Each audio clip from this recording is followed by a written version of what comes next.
میں صفائی کر رہی تھی، دیوار پر لگی تصویر نے میری سانس روک لی۔ میرے شوہر کئی مہینوں سے بے روزگار تھے، گھر کا خرچ دن بدن بوجھ بنتا جا رہا تھا۔ بچوں کی فیس، کرایہ، راشن، سب کچھ میری آنکھوں کے سامنے کھڑا سوال بن چکا تھا۔ میں نے بہت صبر کیا، بہت دعائیں کی، مگر حالات وہیں کے وہیں رہے۔ آخر ایک دن میں نے خود فیصلہ کیا کہ اگر گھر کو بچانا ہے تو مجھے باہر نکلنا ہوگا، چاہے صفائی ہی کیوں نہ کرنی پڑے۔ محلے کی ایک عورت کے ذریعے مجھے شہر کے پوش علاقے میں واقع ایک بڑے بنگلے میں کام مل گیا۔ یہ گھر دولت میں ڈوبا ہوا تھا، اونچے دروازے، چمکتی ہوئی گاڑیاں، خاموش مگر رعبدار فضا۔ میں روزانہ صبح وہاں جاتی، پورا گھر صاف کرتی اور شام ڈھلے واپس آ جاتی۔ مالکن کم بولنے والی مگر باوقار خاتون تھی۔ گھر میں نوکر چاکر تھے مگر ایک عجیب سی خاموشی ہر وقت پھیلی رہتی تھی۔ ایک دن مالکن نے مجھے کہا کہ آج اسٹور روم کی صفائی بھی کر دو۔ میں نے دروازہ کھولا تو اندر پرانی چیزوں کی بو تھی، بند الماریاں، لکڑی کے صندوق اور دیواروں پر لگی چند تصویریں۔ میں جھاڑو لگاتے لگاتے اچانک ایک تصویر پر جا کر رک گئی۔ دل جیسے ایک لمحے کو ٹھہر گیا، میری سانس رکنے لگی، ہاتھ کانپنے لگے۔ وہ تصویر کسی اجنبی کی نہیں تھی، وہ چہرہ میں ہر روز دیکھتی تھی، وہ آنکھیں، وہ پیشانی، وہ مسکراہٹ، وہ میرے شوہر تھے۔ مگر تصویر کے نیچے جو لکھا تھا اس نے میری روح ہلا دی۔ فریم پر ہار چڑھا ہوا تھا اور صاف الفاظ میں لکھا تھا مرحوم۔ میرے قدموں تلے زمین نکل گئی، جھاڑو ہاتھ سے گر گیا، آنکھوں کے سامنے اندھیرا سا چھا گیا۔ میرا شوہر زندہ تھا، میرے بچوں کا باپ زندہ تھا، پھر یہ تصویر یہاں کیوں، اور وہ بھی مرحوم کے نام سے؟ میں نے کانپتی آواز میں مالکن کو آواز دی۔ دل زور زور سے دھڑک رہا تھا، زبان لڑکھڑا رہی تھی۔ جب وہ آئیں تو میں نے تصویر کی طرف اشارہ کرتے ہوئے بس اتنا پوچھا، بی بی جی یہ کون ہیں؟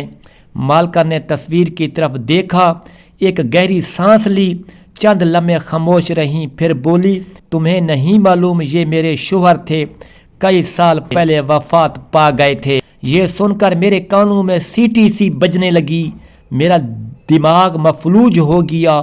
میں نے بامشکل خود کو سنبھالتے ہوئے کہا، بی بی جی مگر یہ آدمی، یہ تو… میرے منہ سے آگے لفظ نکل ہی نہیں پا رہے تھے۔ دل چیخ چیخ کر کہہ رہا تھا کہ سچ ابھی پورا نہیں ہوا، اس کہانی میں ابھی بہت کچھ چھپا ہے۔ اسی لمحے مجھے احساس ہوا کہ جس گھر میں میں صفائی کرنے آئی ہوں وہ میرے ماضی، حال اور مستقبل سب کو بدلنے والا ہے، اور جو رات اس تصویر کے پیچھے دفن ہے وہ صرف میرے شوہر ہی نہیں بلکہ کئی زندہ رشتوں کی قبریں کھودنے والا ہے۔ مالکن کی بات سن کر میرا دل زور سے دھڑکنے لگا۔ میں نے خود کو سنبھالتے ہوئے دوبارہ تصویر کو دیکھا، وہی چہرہ، وہی آنکھیں، وہی ماتھے کا نشان۔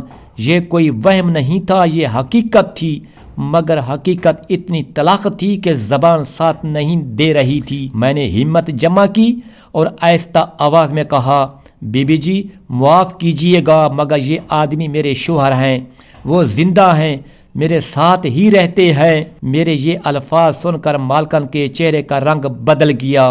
وہ چند لمحے مجھے گھورتی رہی، جیسے پرکھ رہی ہو کہ میں جھوٹ بول رہی ہوں یا سچ، پھر وہ کرسی پر بیٹھ گئی۔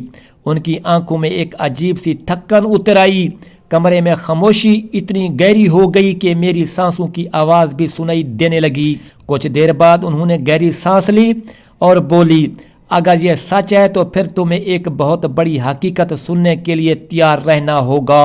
میرا دل بیٹھنے لگا، مجھے لگا جیسے کوئی انجانا خوف میرے ارد گرد منڈلا رہا ہو، مگر اب پیچھے ہٹنے کا راستہ نہیں تھا۔ میں نے سر ہلا دیا۔ مالکہ نے کہنا شروع کیا کہ کئی سال پہلے ان کی شادی ایک غریب مگر محنتی آدمی سے ہوئی تھی۔ وہ شخص ابتدا میں بہت وفادار اور سیدھا سادہ تھا، مگر جیسے جیسے دولت آئی ویسے ویسے اس کی نیت بدلتی گئی۔ ایک دن وہ اچانک غائب ہو گیا۔ پولیس میں رپورٹ درج ہوئی، تلاش ہوئی مگر کچھ نہ ملا۔ کئی مہینوں بعد ایک حادثے کی خبر آئی۔ لاش ناقابل شناخت تھی مگر حالات ایسے بنائے گئے کہ سب نے اسے ہی مردہ مان لیا۔ میں یہ سب سنتی جا رہی تھی اور میرے ذہن میں ایک ایک منظر جڑتا جا رہا تھا۔ میرے شوہر کا اچانک کام چھوڑ دینا، شہر بدلنا، ماضی پر بات کرنے سے کترانا، ہر سوال پر خاموشی اختیار کرنا، سب کچھ اب معنی خیز لگنے لگا تھا، جیسے سچ آہستہ آہستہ پردہ ہٹا رہا ہو۔ میں نے لرزتی آواز میں پوچھا، بی بی جی پھر آپ نے انہیں مرحوم کیوں مان لیا؟ انہوں نے تلخی سے مسکرا کر کہا، کیونکہ انہوں نے خود کو ہمارے لیے مار دیا تھا، نہ کوئی خبر نہ کوئی رابطہ، ہمارے لیے وہ زندہ ہوتے ہوئے بھی مر چکے تھے۔ یہ جملہ میرے دل میں تیر کی طرح لگا۔ کیا یہی وہ سچ تھا جس سے میں برسوں لا علم رہی؟ کیا میرا شوہر وہ زندگیاں جی رہا تھا، ایک میرے ساتھ، ایک اس ماضی کے ساتھ جسے وہ دفن سمجھ چکا تھا؟ مالکہ نے اچانک میری طرف دیکھا اور بولی، اگر وہ واقعی تمہارے شوہر ہیں تو پھر مجھے ان سے ملنا ہوگا، کیونکہ جو شخص ایک زندگی چھوڑ کر دوسری بسا سکتا ہے وہ سچ سے ہمیشہ نہیں بھاگ سکتا۔ یہ سن کر میرے ہاتھ ٹھنڈے پڑ گئے۔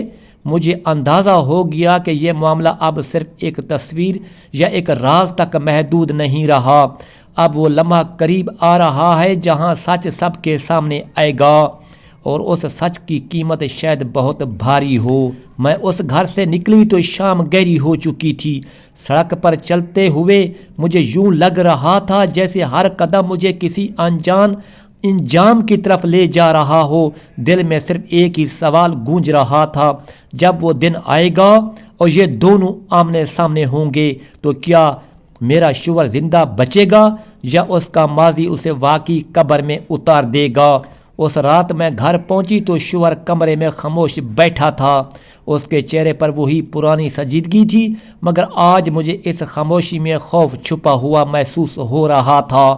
میں نے اس سے کوئی سوال نہیں کیا، بس اسے غور سے دیکھتی رہی جیسے پہلی بار دیکھ رہی ہوں۔ وہی چہرہ جو میرے لیے برسوں تحفظ تھا آج مجھے اجنبی لگ رہا تھا۔ رات گہری ہوتی گئی مگر نیند میری آنکھوں سے کوسوں دور تھی۔ ذہن میں مالکن کے الفاظ بار بار گونج رہے تھے، وہ زندہ ہوتے ہوئے بھی ہمارے لیے مر چکا تھا۔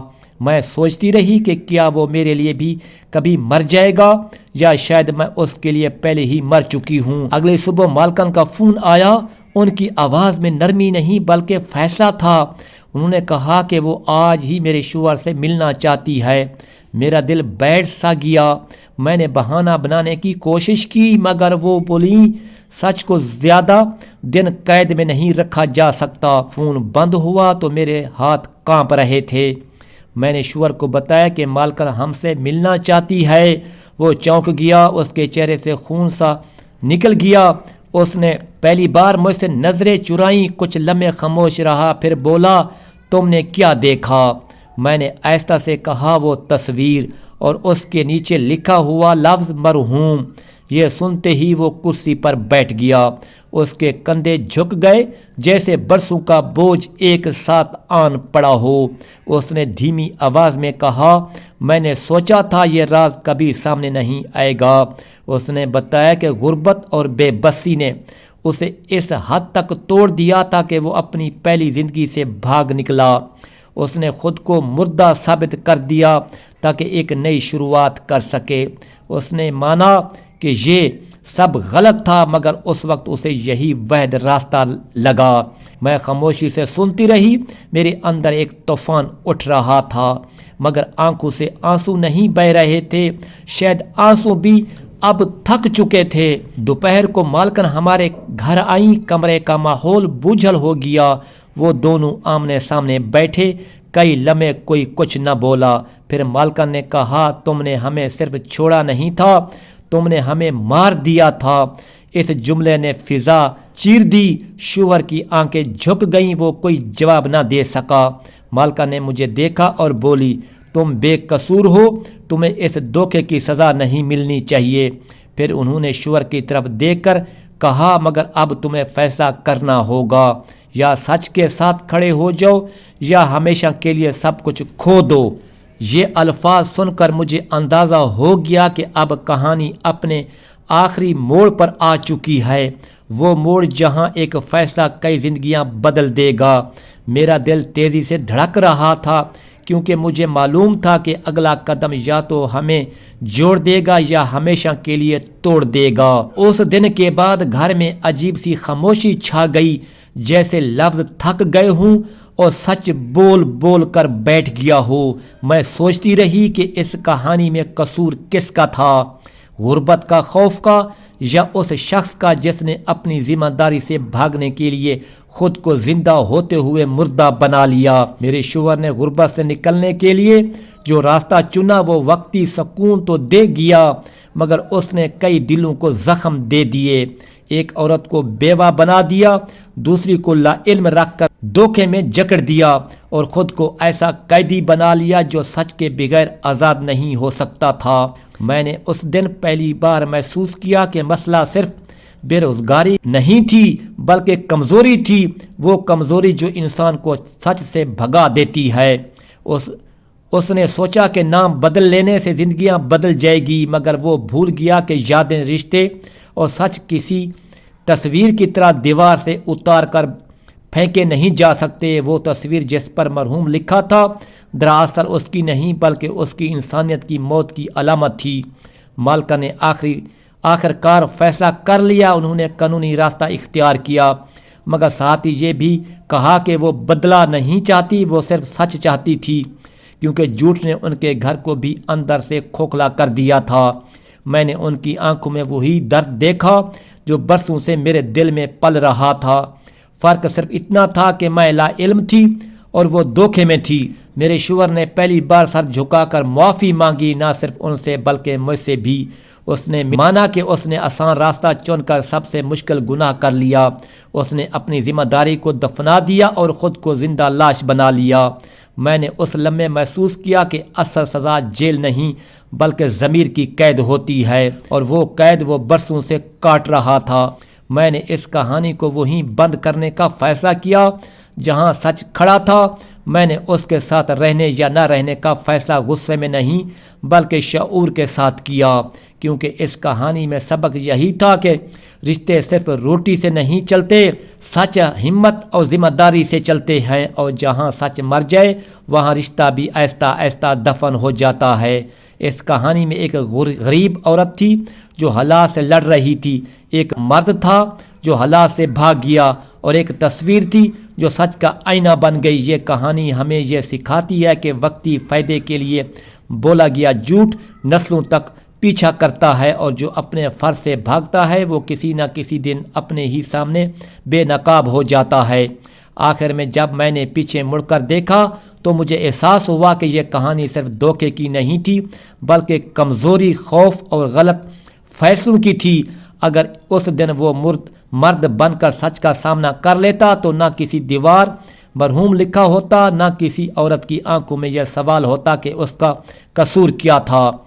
یہی اس کہانی کا انجام تھا، اور یہی اس کا نچوڑ کہ غریب انسان کو مجبور کر سکتی ہے مگر بے ضمیر نہیں بناتی، اور جو سچ سے بھاگے وہ آخر کار سچ کے قدموں میں آ کر گرتا ہے۔